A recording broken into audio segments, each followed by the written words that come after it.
Bonjour à tous et bienvenue sur Mini-Inch, la chaîne d'actualité automobile et des miniatures. On se retrouve aujourd'hui en Allemagne au salon du jouet de Nuremberg et on va partir à la découverte du stand de nos rêves côté collection, puisque effectivement la marque française présente de nombreux nouveaux moules et nouveautés à l'échelle 1/18e. On a également une petite vitrine de 1/43e qui montre le savoir-faire de nos rêves. Alors on découvre ensemble le stand de nos rêves à Nuremberg, c'est parti! Le salon du jouet de Nuremberg, c'est vraiment le moment pour exposer ses nouveautés, mais surtout pour montrer son savoir-faire. En effet, le salon permet d'avoir des nouveaux clients, mais également de renouveler certains contrats. Alors cette année, il y a assez peu de nouveautés qui sont exposées sur l'ensemble des stands. On a énormément de produits qui seront disponibles dans les prochains mois, et ça c'est une tendance qu'on voit partout. Effectivement, le fait maintenant d'exposer des prototypes qui sont disponibles que plusieurs années plus tard, ça a totalement disparu. Alors chez nos rêves, on est tout d'abord accueilli par l'expertise de la marque sur l'échelle 1/43e et les derniers contrats avec les constructeurs, comme par exemple la Peugeot 408. On voit maintenant que d'ailleurs ce modèle qui est en finition standard, proposé à 25 € en prix public, a des rétroviseurs qui sont rapportés. Derrière, on a toute la production qui est assurée pour Polestar. On a également les Dacia, on a également les productions Mercedes à l'échelle 1/43e, Renault Espace. C'est une future nouveauté qui est ici présente, qui a dernièrement annoncé, avec une nouvelle teinte pour le concept car R4. Effectivement, c'est une autre teinte qui est proposée par Renault. On a également la Peugeot 508 présente juste de derrière, et Saab et Volkswagen. Juste en dessous, on a les jet cars, et pour ça, vous avez une autre vidéo qui est totalement dédiée. Et en dessous, vous retrouverez également les 1.64 qui sont dans l'autre vidéo.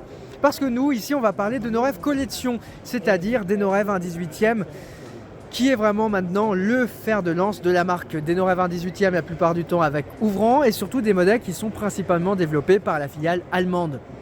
Et ici, c'est vraiment ce qui est beaucoup présent, avec énormément d'exclusivité pour Modellissimo.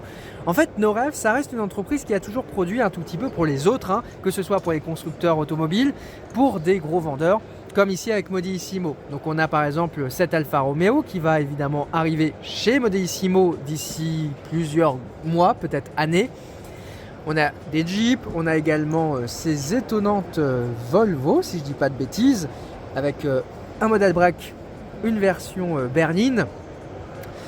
On a également des modèles, c'est toujours, là on est sur des Lancia.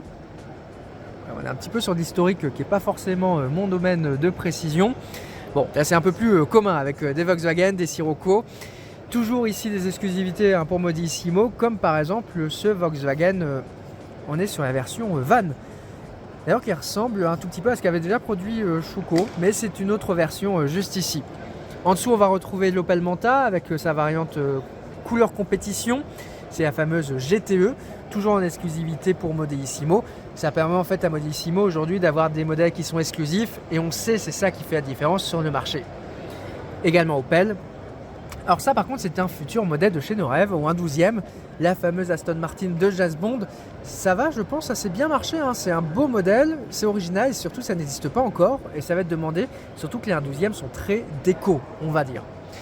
Alors on a beaucoup de modèles germaniques, forcément on est en Allemagne. Et tout là est l'intérêt pour nos rêves de vendre des modèles allemands en Allemagne. Donc forcément on ne va pas retrouver des BX présentés, puisqu'il y a quand même assez peu de vendeurs français maintenant qui font le déplacement. Ici on va retrouver des nouvelles couleurs sur des modèles Mercedes, tout simplement parce que Mercedes est un des gros clients de nos rêves. On retrouve énormément de modèles qui sont proposés en concession également sur les sites internet. Des modèles aux histoires un tout petit peu originaux, comme par exemple cette Mercedes qui semble diplomatique avec un drapeau français, un drapeau allemand. On peut imaginer qu'elle a servi à l'occasion d'une rencontre présidentielle. Cette M3, vraiment belle, ça reste une exclue pour Modellissimo, c'est un bon client visiblement. Et ensuite, on va retrouver différentes teintes chez Mercedes. En vrai, c'est incroyable le nombre de new casting, c'est-à-dire de nouveaux moules qu'il y a pour Mercedes dans l'année. Il y en a plus d'une vingtaine quasiment. Un 12e n'est pas oublié ici, parce que chez Porsche, c'est également une licence qui marche bien, puisqu'on l'a juste à côté. Alors, ici, c'est quelqu'un d'autre, c'est Premium Model Cars qui visiblement a acheté des Porsche.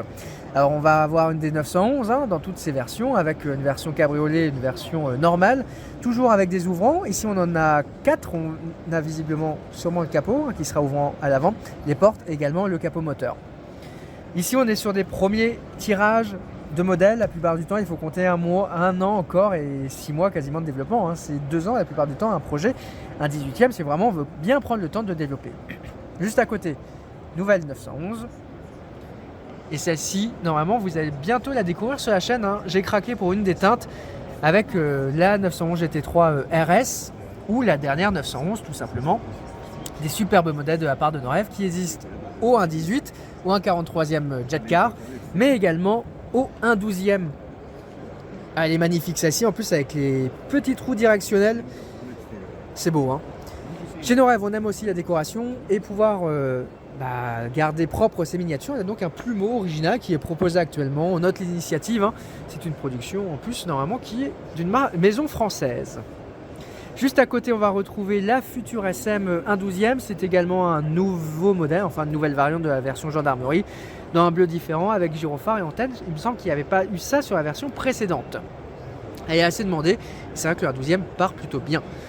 On a quand même du français avec CDS qui sont des nouveautés qui arrivent tout simplement au magasin. Comme je l'ai dit tout à l'heure, vraiment la demande qui est faite sur ce type de stand, c'est de proposer des modèles qui sont disponibles dans les semaines à venir ou qui ont déjà été disponibles, comme par exemple cette DS avec Caravane. On a également un développement de solutions d'exposition, comme par exemple cette boîte ici en bois qui permet de mettre sa DS 1.12e avec un packaging qui est brandé Norev. Donc voilà ce qu'on pouvait dire sur ce stand hein, qui se veut très clair, pas fermé, contrairement à beaucoup d'autres stands sur le salon et qui est vraiment là pour exposer un tout petit peu ce que Norev propose pour le marché allemand. Et vous allez me dire, vous n'avez pas vu beaucoup de nouveautés. Il y en a une qui nous attend juste là-bas, sur la table. Effectivement, on va parler Porsche. Alors c'est ce que je disais tout à l'heure. Ici, on va avoir la 43, la 18, la 12e. C'est vraiment une superbe gamme. Il manque quasiment que la petite 1.64e. Avec des petits objets déco d'ailleurs qui sont en vente sur la boutique Norev. Alors on va s'installer et je vais vous faire découvrir une des nouveautés majeures de ce stand cette année qui a été très demandée, la Porsche 911 Dakar. Alors vous êtes forcément au fait hein, que Porsche a réalisé cette édition limitée pour faire honneur au modèle qui avait participé au Dakar il y a de nombreuses années avec une déco mythique mais surtout une évolution de châssis pour avoir un modèle qui est quand même off-road. On a d'ailleurs des modèles de Porsche un tout petit peu Dakar hein, qui ont été engagés dernièrement sur certains rallye raid. Alors pourquoi j'en ai deux? Tout simplement parce que comme vous pouvez le voir, on a une version qui est propre, une version qui est salie. Mais c'est pas tout, ça permet surtout de voir qu'il y a deux hauteurs de suspension. On est donc sur un modèle qui se veut rallye. On a ici le modèle qui est en position basse, le modèle qui est en position haute. Tout simplement, vous avez ce petit outil et comme par exemple sur la BX chez Norev, vous avez la possibilité de pouvoir rehausser ou baisser la suspension. Et ça, c'est vraiment chouette. Alors, si on fait le tour du modèle, tiens, je vais prendre la salie puisque ça, j'aime bien l'esprit, c'est vraiment top. Il y a un 18e de Norev, il n'y a quand même pas grand chose à dire. Hein. Elles sont très propres, elles ont été validées par les constructeurs. Alors, on est encore sur un prototype, hein, donc je ne vais pas forcément pouvoir bien vous l'ouvrir. Je pense que tout est scellé. Normalement, on a les portes ici qui devraient être ouvrantes, de même que le capot.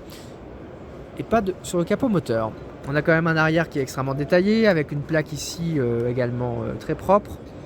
On a beaucoup de petits détails hein, qui sont présents. D'ailleurs, le fait d'avoir des voitures un tout petit peu salies chez Norev, c'est pas forcément très courant. Mais ça apporte quand même vraiment, je trouve, une vraie dynamique à ce modèle. Surtout, ça permet d'avoir une version très collection et une version un peu plus publique. Donc voilà ce qu'on pouvait dire sur ce modèle qui arrivera normalement d'ici quelques mois dans la gamme. Alors, on a évidemment la version sale et la version propre. Je pense que c'est vraiment ce modèle, hein, cette Porsche Dakar, qui aujourd'hui a vraiment attiré tous les photographes qui sont passés par le stand Norev. Donc vous l'aurez compris, hein, cette année le développement se fera chez Norev toujours avec des nouvelles 1.18e et du 43, des fois des françaises, mais la volonté de ne pas forcément évoquer les nouveautés qui sont en travail et d'uniquement proposer les modèles quand ils sont disponibles à la vente. Et ça va être la norme, je pense, très prochainement pour l'ensemble des marques. D'ailleurs, il n'y aura pas de catalogue à nouveau hein, chez Norev dans cette continuité. C'est donc la fin de cette vidéo et de la présentation des nouveautés Norev version collection avec les échelles 1/43e et 1/18e. La vidéo, si elle n'est pas déjà sortie, des modèles côté jouets est disponible sur la chaîne. Dans tous les cas, n'hésitez pas à vous abonner à la chaîne Mini Inch et à me suivre sur l'intégralité de mes réseaux sociaux. De notre côté, on se dit à très bientôt sur Mini Inch et sur YouTube pour découvrir la suite des nouveautés du salon de Nuremberg. Allez, ciao!